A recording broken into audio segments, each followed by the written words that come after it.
place.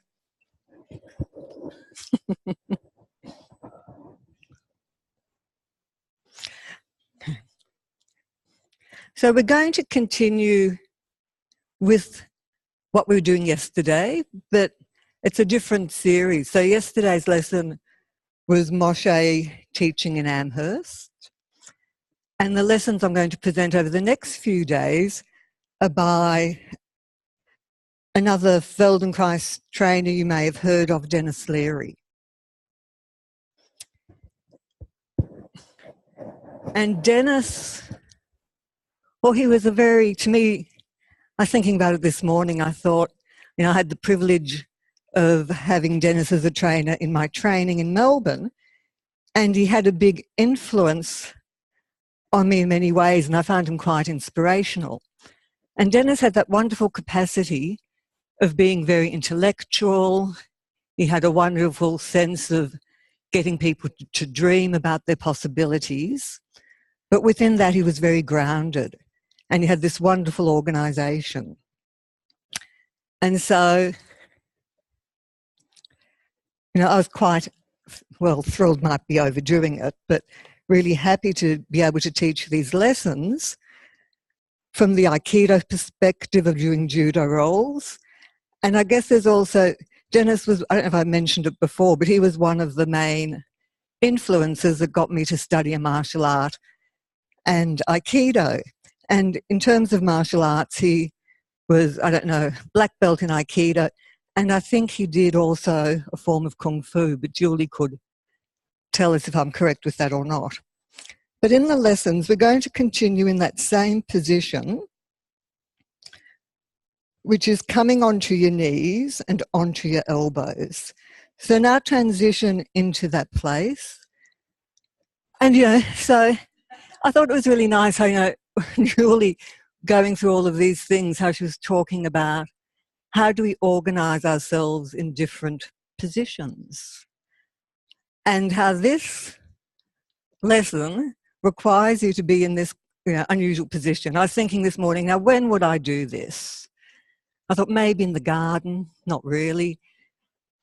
And then I thought of, I guess, the, you know, Islam and how people pray. It's maybe a little bit similar, but there's not a lot of times we're here. So now you're going to have your head now in a different place. So your head's not going to be on your hands, but your right ear is on the floor. So you've got to turn your head. And how can you find a place to bring the right ear to the floor? And again, you know, really in these lessons, you've got to think, include as much of yourself in the image so that you're not sort of thinking purely of your neck. Your arms, you're on your forearms and elbows, and your arms can be on either side of your head. So find a comfortable place for your hands. And the right ear is on the floor. Okay. And now in this configuration, begin to shift the pressure along your right cheek so it goes more towards your hairline and then more towards your chin.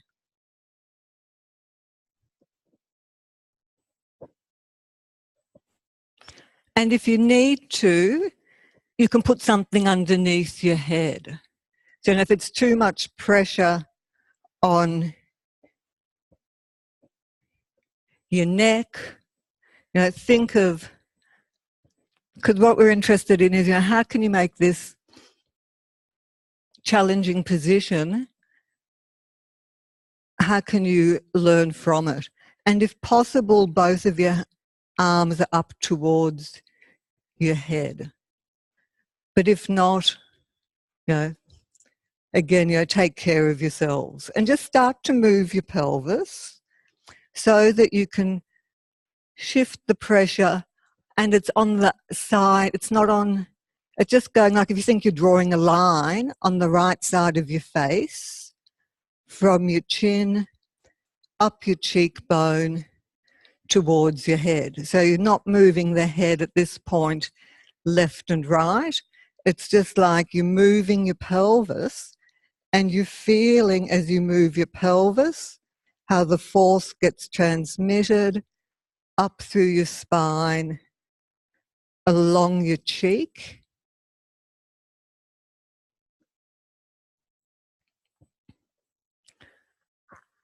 And the direction isn't circular, it's purely a line. So it's a line, if you think it's a vertical line, so you're moving your pelvis towards your feet a little bit, and then away, up towards yourself. And that movement of the pelvis and the shift of weight is painting a line along that right side of your face.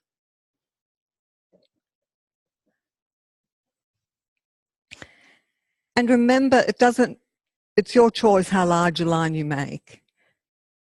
And then as you go along, also, monitor when you pause. And then come back and just sit. Now find a place. We're going to come back into this position briefly. So find a place where you can take a rest. It might be kneeling, sitting back on your heels.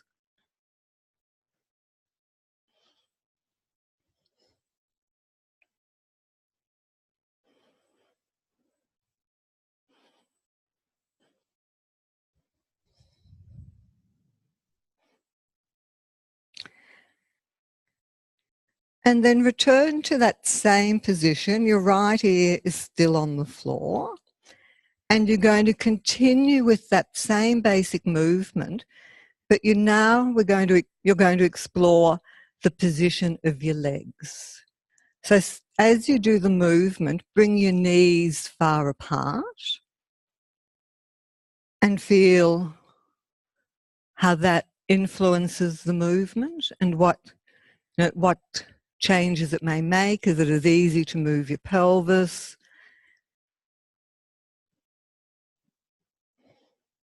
And what happens along your spine?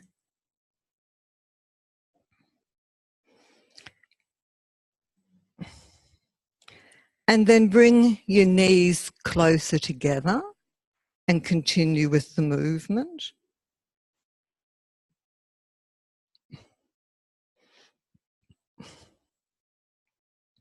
And then play with a little bit, between those two extremes of having your feet wide apart or your knees wide apart and close together. And then sense, where in terms of width is it optimal? Where can you sense and feel that that's the place that your knees can provide a base of support that makes the movement easier to do.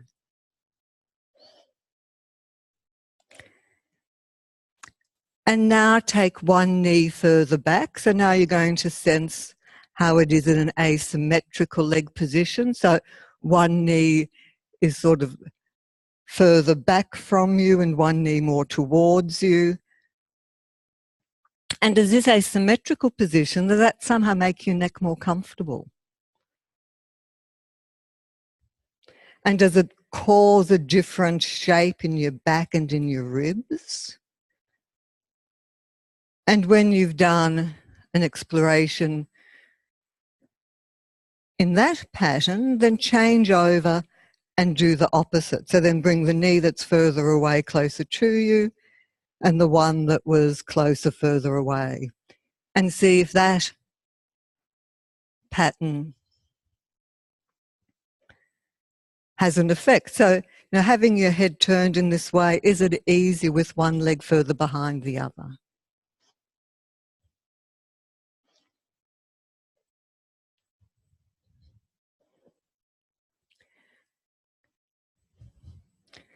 And then leave it and take a rest on your back.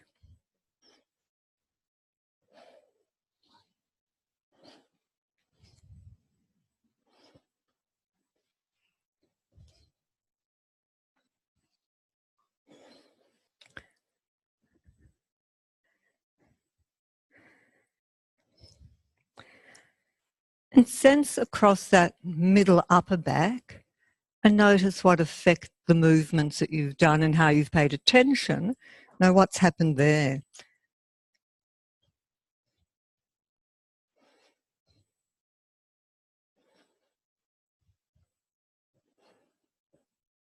And I was thinking, I guess I wonder if it's my habit, possibly. But, I'm often thinking of things that I do in my Aikido and parallels with Feldenkrais and how they interweave. And one of the things as you progress in Aikido, there's always more demand placed upon you. And that demand might be that people give you more resistance during a technique, so that you have to learn how to keep your same organisation with greater resistance as you go through the technique. Or it might be, we do another lovely thing called deception cutting. And the idea is that someone's trying to deceive you of where they cut, if it's to the knees or to the head, left or right. But more options are created so that you have to learn how to spread your attention to the environment around you and within yourself to meet those demands. And so as you come back into that same pattern, it might be something you could think about. How can you take all those things you know about learning and sensing into this more demanding position so that you can explore the lesson with curiosity. And having said that, return to being still with the right side of your face on the floor. You're on your knees, your arms are resting on their forearm by your head. And now, having done those exploration with your legs, find where are the legs going to provide you with what you sense at this time as being a good support. And now you're going to change the movement of your head. So this time you're going to move your head so that the pressure shifts across your face, going more towards the right ear and then across your cheek toward the nose. So you still are always staying on the right side of your face, but you're just sort of allowing the head to move right and left. And again, where is your attention? Is your attention thinking of, how can I make my head move? So you're more localizing your attention in your neck, or you're able to take, spread that attention to your shoulders, to your chest, and of course, to your pelvis and how you're shifting your weight even across your knees.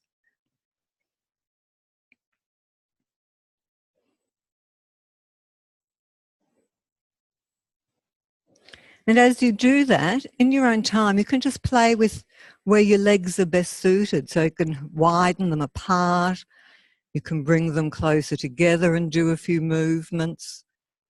And as you did in the previous step, you can also explore those asymmetrical leg positions.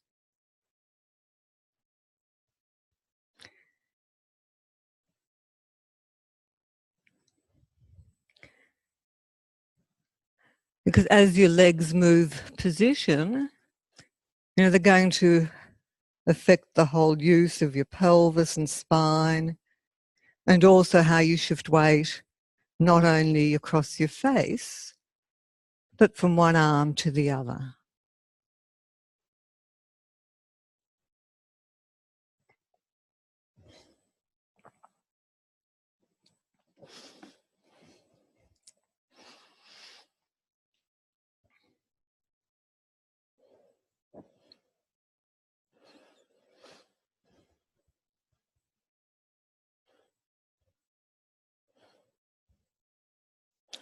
And so part of what we do in learning is knowing how much is the right amount, but it's also being able to, shift your attention to different places and then leave it and take another rest.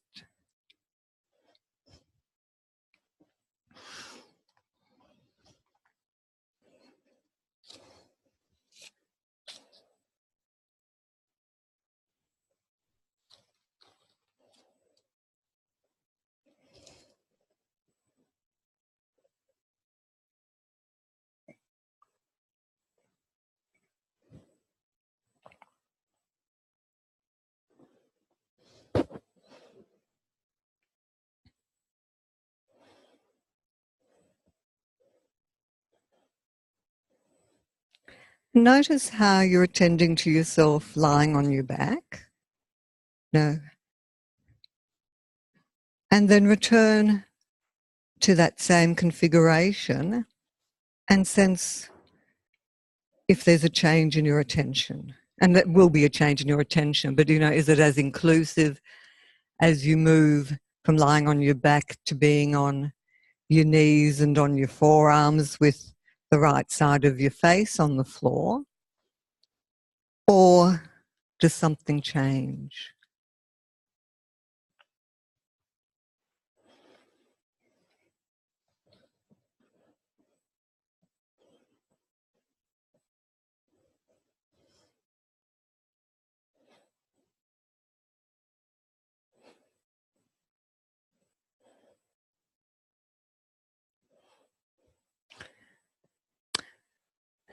So this is one of those, I was going to say classical little Feldenkrais things that if you think you've explored shifting the weight vertically from your chin to your forehead, and then in a sense horizontally from your nose to your ear.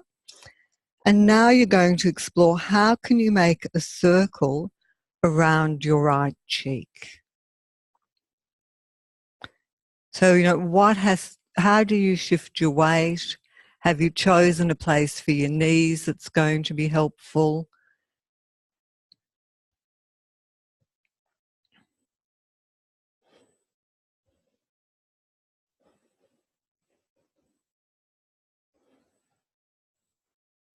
And how are you breathing?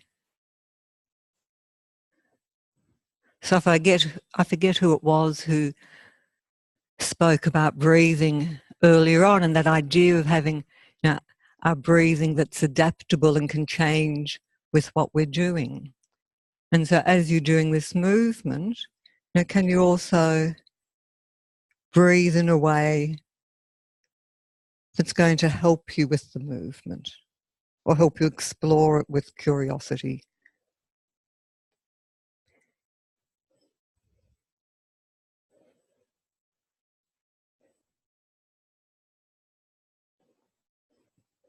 And then change the direction of the circle.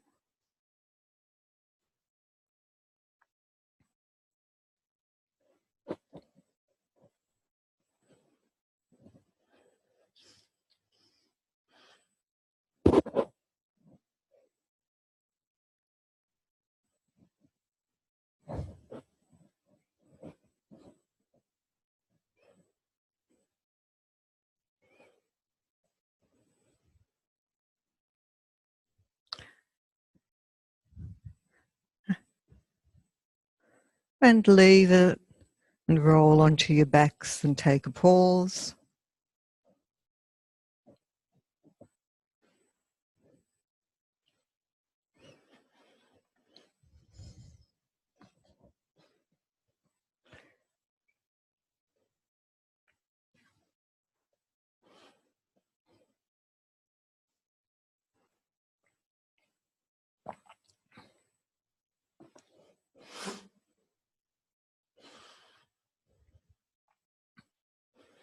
And again, what is it, what sensory distinctions can you make now after having done all of those movements with the right side of your face on the floor? Is there a distinction between, the two sides of your face? Or across the middle back or further down your body? As a learner, what is it that you look for after having done those movements?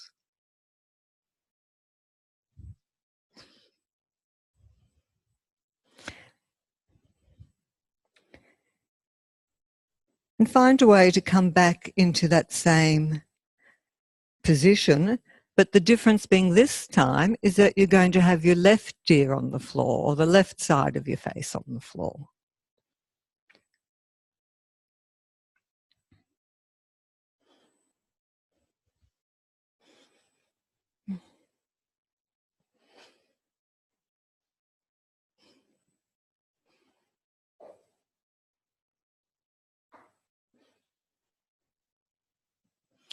And already, this is for some people, there's quite a difference between one side of their face or how they organise their head in one direction to the other. So if you need, again, to have a support under your head, do that.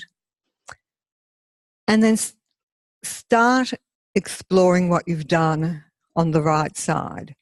So the first exploration is that you're going to move and shift the weight, from along vertically or along your cheek, going up towards your forehead and then down towards your chin.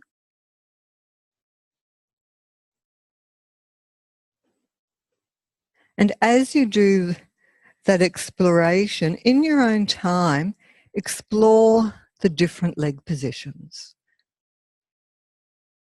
So you're in charge, as always, of your own learning. So feel as you do that, now how can you, when is the right time for you to explore how far or how wide your legs are? If you widen the legs, how does that affect this transmission of shifting your weight and your pelvis?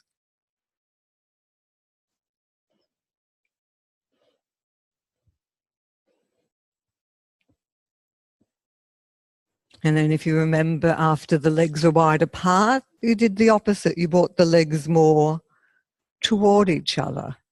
And you can be as, I can say, as extreme as you like. You can take your legs really far apart and then very close together, or you can play with, all the variations in between.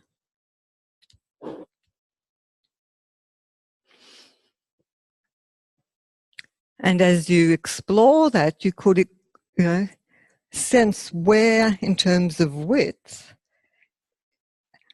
do my knees give me a good foundation that allows my pelvis to move freely so that the movement goes easily up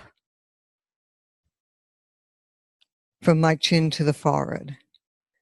And then the next part of exploration is, what if one knee's further back than the other? Does that asymmetry somehow make it easier to have the left side of my face on the floor?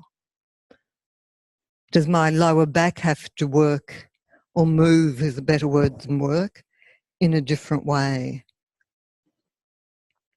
Or it might be that, with one leg further back, that there's something that changes in that middle section of your back between the shoulder blades that allows you to move more easily. And, explore both options with the legs, having one closer and one further.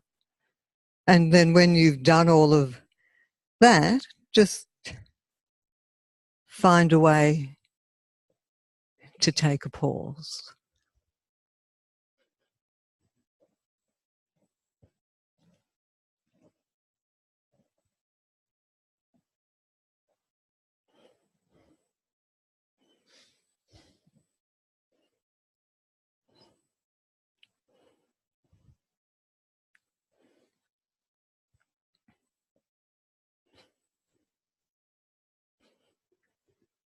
And if you're still doing the movement, bring it to completion.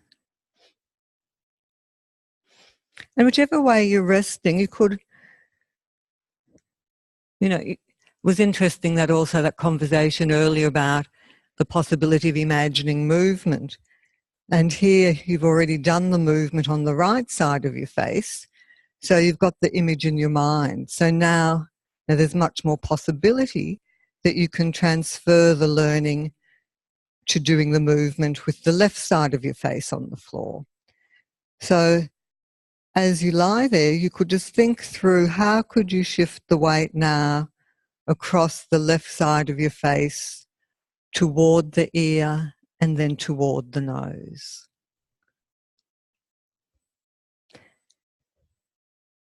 And how could you explore, in your mind, when would you explore the variations of the position of the legs?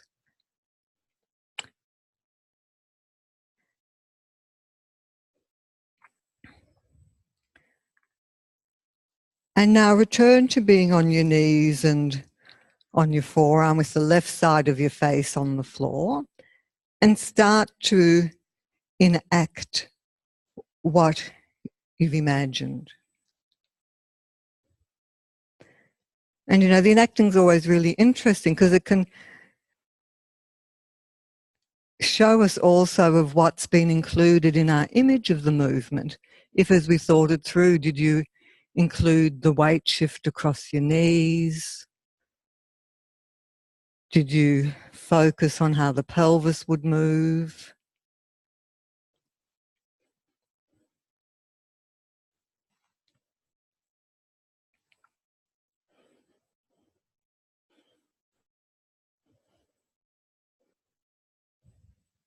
And just play with the position of your knees a little bit,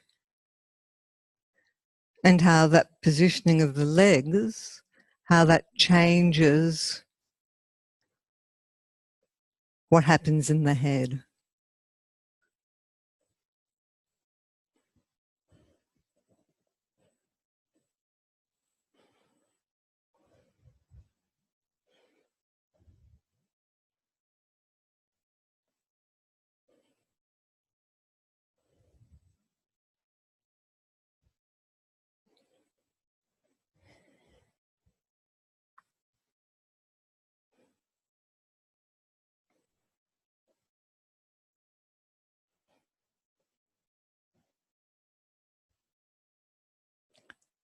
And then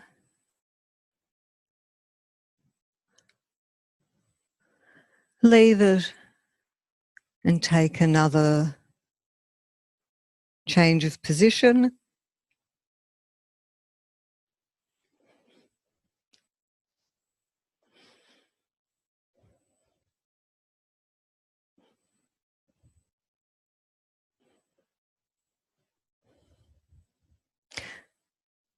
So for me, it was really interesting, you know, going through all of these lessons.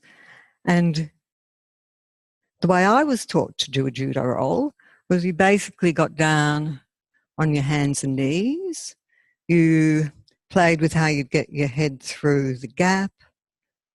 And then you'd roll over onto your back and you'd sort of swing your legs in the air and work out how to go over one shoulder. And when you did that, you basically came up. The next position I was found, well, I was never very good at it, was sort of being on one knee and one foot, as you were in that lesson yesterday, and rolling from there.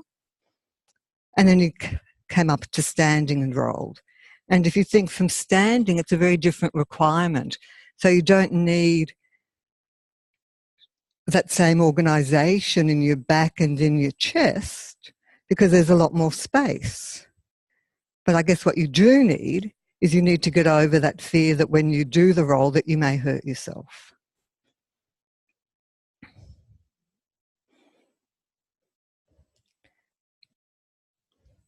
And come back to being on your knees with the left side of your face on the floor once more, and just explore and be playful with now how can you make a circle around the left side of your face.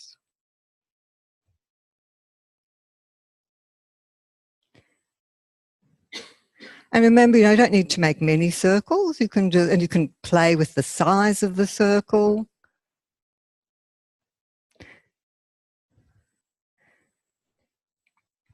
And how can you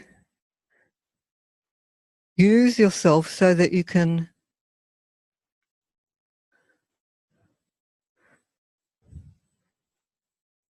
learn, in a sense, even if it's learning how to organize yourself in this weird configuration and have that presence of mind to explore this really unusual type of movement. And you can circle once in one direction and once in the other direction.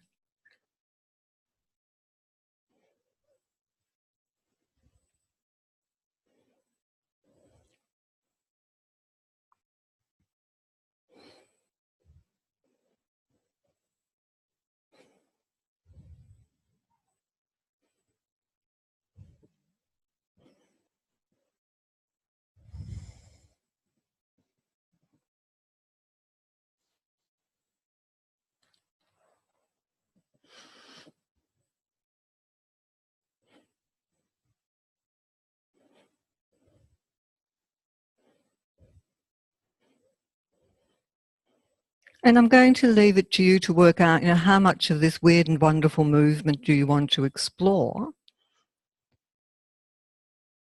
Because we are, I'm going to be spending the next few days working with you in this fashion. So it's a bit like what you've been doing, approximating how to begin a lesson and how to end a lesson.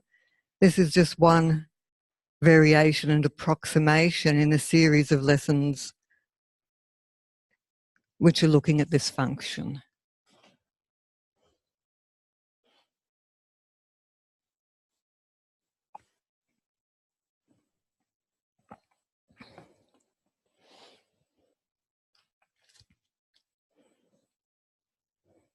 And when you've finished your exploration, roll onto your back.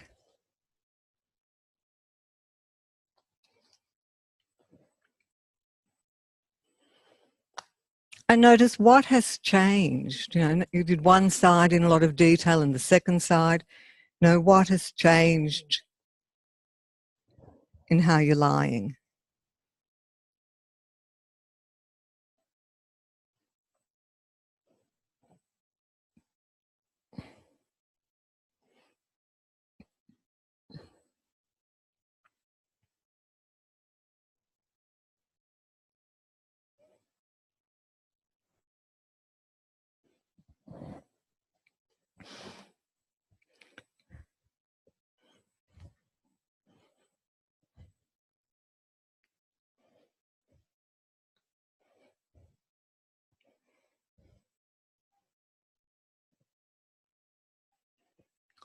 Oh, somebody's got to bring in cake.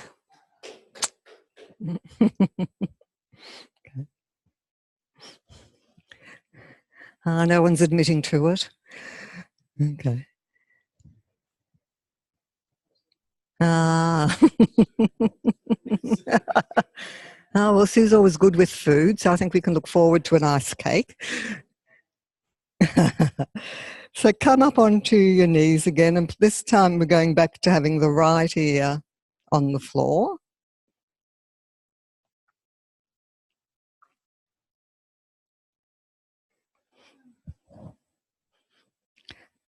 But there's a change of position. You're now going to bring both of your arms in a push-ups position.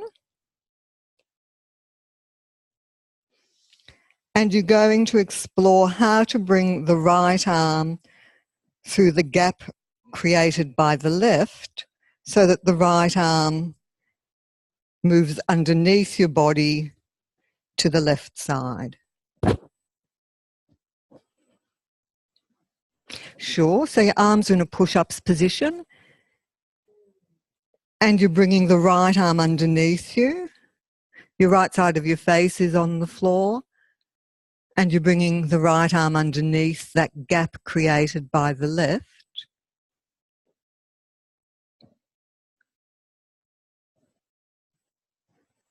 And you're just starting to take the right arm through the gap and feeling how your head follows. So you're feeling how that movement of the arm, how that creates a possibility for the head to also start moving underneath the arm. And you can play a little bit, where you've got the position of your left arm.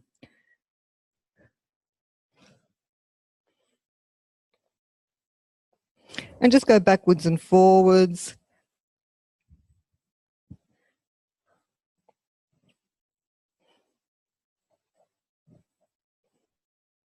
And so, how can you start to take your head and the back of the head through that gap? So as you bring the arm through, think of how can the head start to move, if not underneath the arm, towards that direction. And as you do that, how can you start to take the back of your head to the floor so that your eyes would look more toward the ceiling?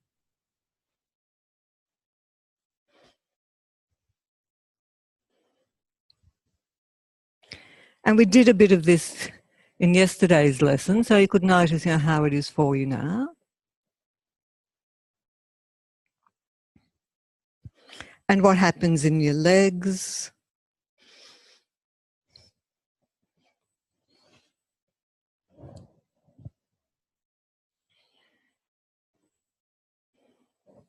And then leave it.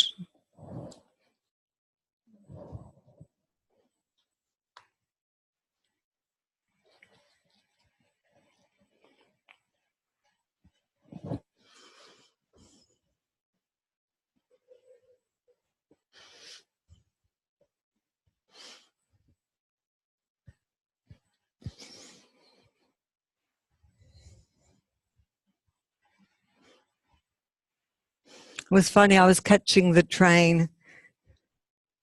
I've been catching the train into the training. Sounds good. Anyway, I have to swap trains in Richmond for those of you who are from Melbourne. That's sort of a big junction point in the trip. So I hop on the train, and the first part of the trip I'm with peak hour going into the city. And I'm always fascinated by people. So I'm fascinated on how many people they can fit into a train carriage, because it seems full, but then it gets fuller and fuller as we go through the stations. But on each time I've caught the train, I've seen a young baby, infant in a pram, and the mother's given the child the mobile phone. And I thought, the child's being very well trained to have a narrow field of attention and, not to be present in the real world. And you might argue with me that the virtual world is another reality. But, I just think what we're doing here, it's just sort of the opposite. You're really learning how to broaden that attention. So now come back into that same configuration, but you're going to have now the left side of your face on the floor and your arms in a push-ups position, and you're going to take the left arm through the gap toward the right. So you're doing the same thing as you did on the other side and feeling how as the left arm moves toward the right, how can the head follow that movement? Can the back of the head come more toward the floor? And can the head start moving, if not underneath the gap, but in that direction, so that the shoulder starts to come towards the floor? And remember, it's not only about your head and your arms. So you've got the possibility of doing things with your legs.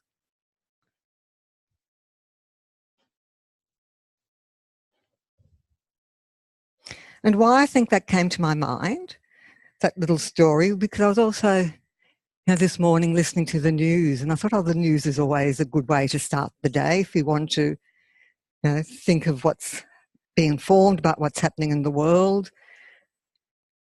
But it just made me think, we really live in challenging times and times of great change. So you've got the Brexit deal not happening and, different things which I can't, that's the main thing that comes to my mind, but different issues in the world where people have to learn to adapt in more and more changing environments.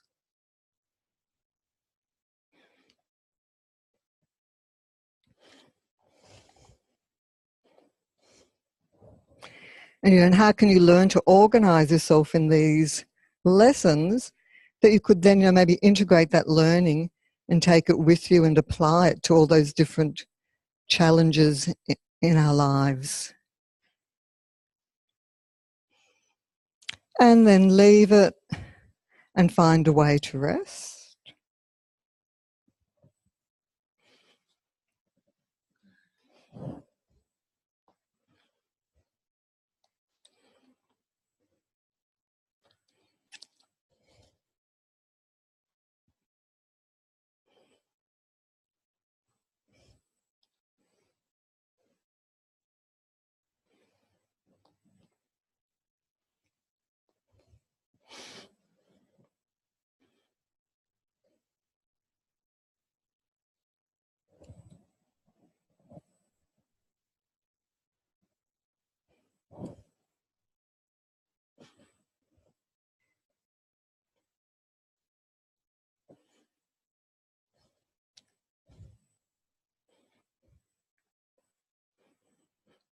And return onto your knees once more with your arms in a push-ups position.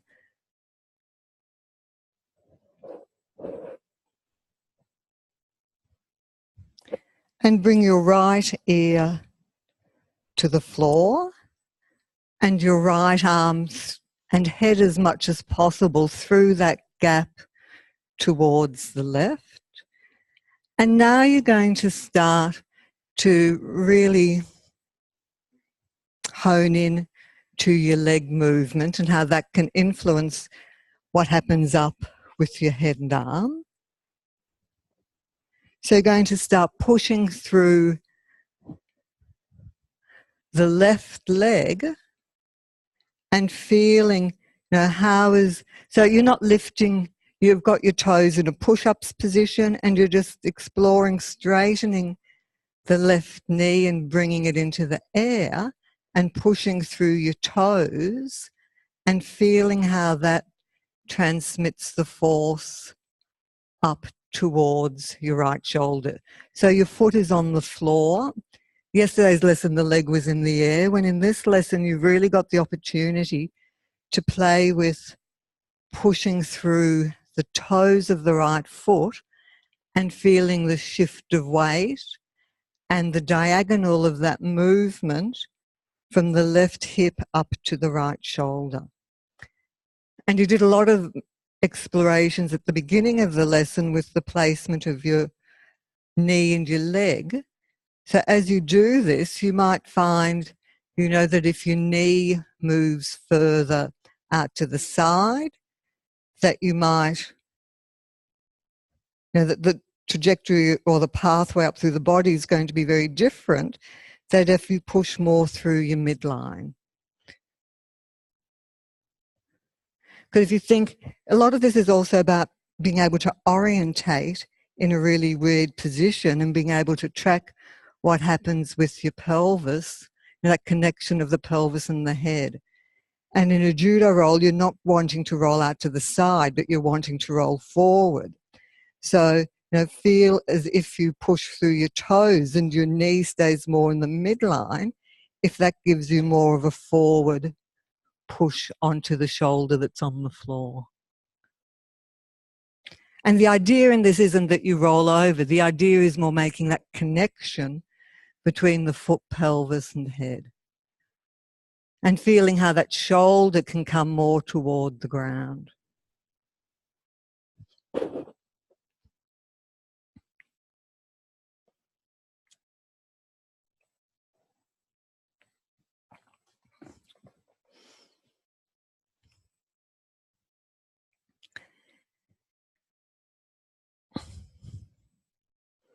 And then leave it. And find a place to rest, because we're going to come back to do the same thing to the other side. So just pause.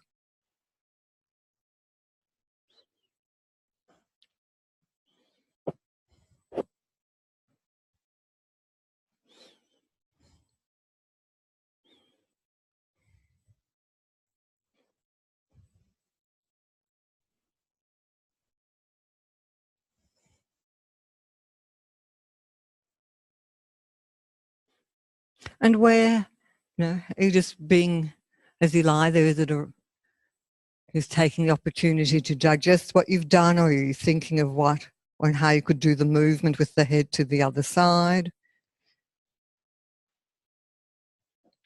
And then return to that same position on your knees with both of your arms in a push-ups position, but now bring your left side of your face to the floor and begin to start off by exploring how the left arm can go underneath you towards the right. And then how, in a sense, can that be assisted by you pushing off the toes with your right foot and shifting your weight more onto the left shoulder. So again, it's very much a diagonal movement. And you're working out, if you think of play a bit with where your right leg is, because again, One thing that's very common when you watch people, my Aikido class trying to teach them how to roll, a lot of people, what I'd call barrel out of it. So instead of rolling forward and over the shoulder, they roll off to the side. And so there's something in the organisation of your legs and pelvis that are going to help orientate you so that the force comes up to the shoulder that's underneath you.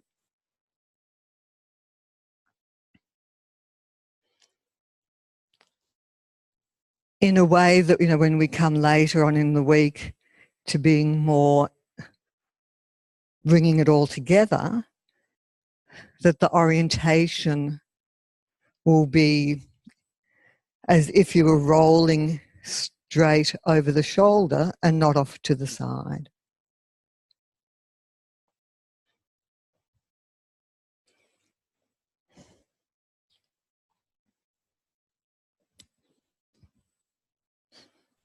And for now, you've still got your foot on the floor and you're just pushing through.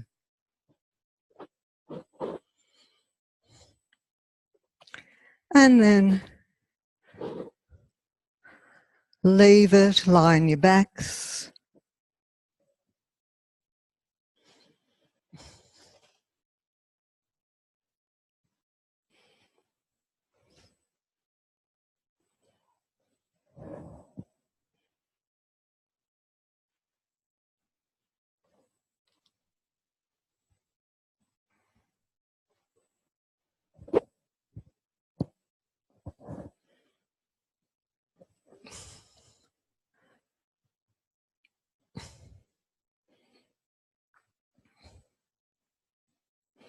So we've only got another variation to explore on both sides. And I think you've got an idea now of the position of the movement. So when you return to your knees and your arms in a push-up position, choose which side of your face you want to put on the floor, because you're going to be doing it to both sides. So, as a learner, decide which side of your face would you like to start with to do the next variation. And the arm, which if it's your left side of your face that comes to the floor, your left arm is going to go underneath you to the right. And if it's the right side of your face that's on the floor, your right arm will come underneath you toward the left.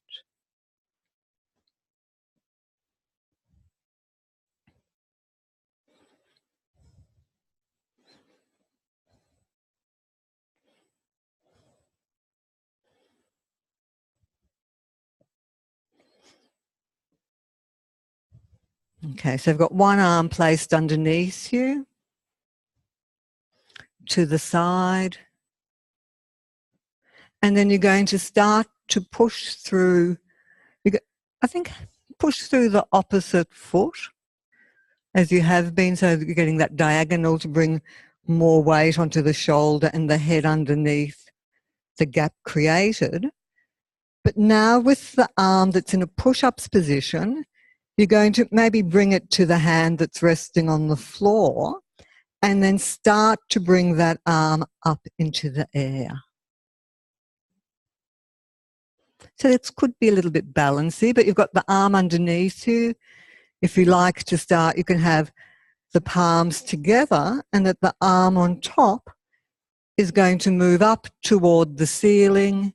And as you do, you can, push through that foot and feel how your head rolls more toward the ceiling and the back of your head comes more towards the floor.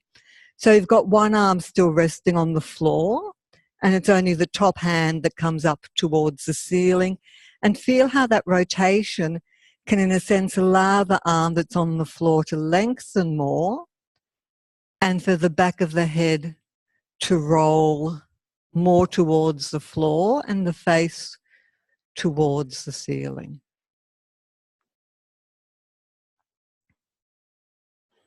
And remember, just stay within your learning.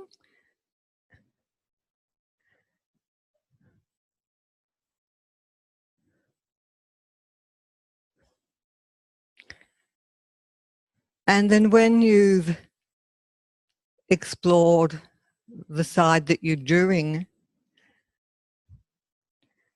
enough for now, then take a brief pause and do the same thing on the other side.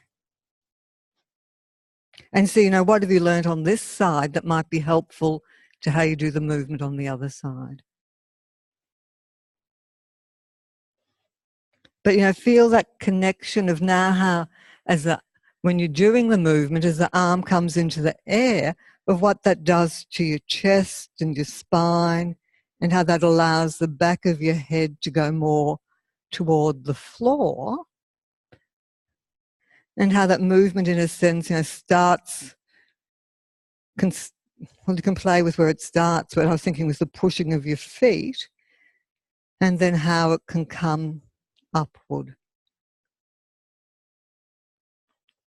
And just feel how the arm, now how can you balance yourself and be dynamic in that balance, so that as the arm moves, there's also going to be movement across your shoulders, and your head can roll in this way.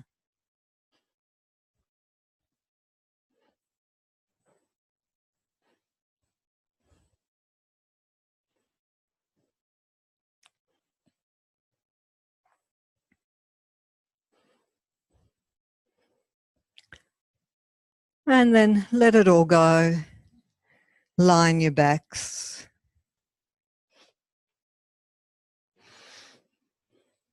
And so we talked a little bit before about, the big picture of how this lesson could relate in the huge global sense to life in demanding situations, to doing judo roles. But it could have many other, effects on our organisation and, in freeing up the head. So just slowly now roll your head from side to side and feel the movement as you do that.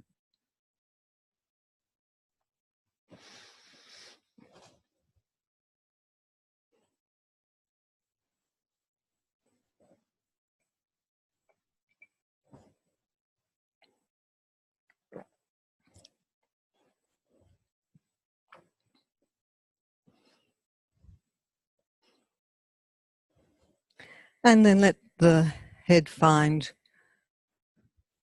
a resting place.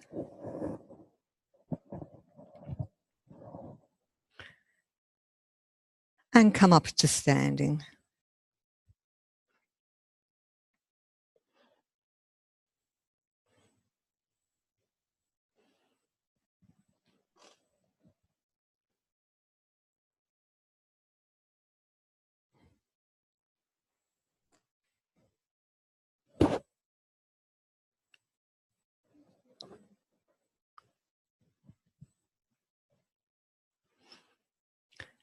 So what is it like being orientated in a more familiar way? Have you got a better sense of your feet and the connection of your head to your pelvis?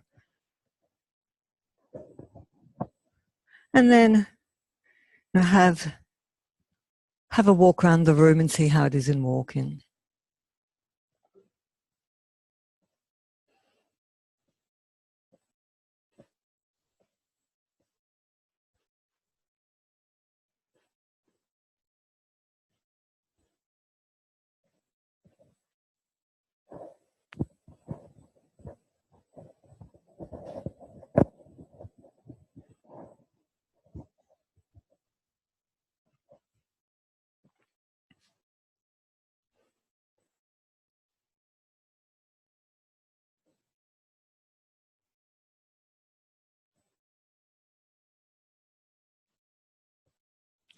So we're just going to have a quick 5-minute break.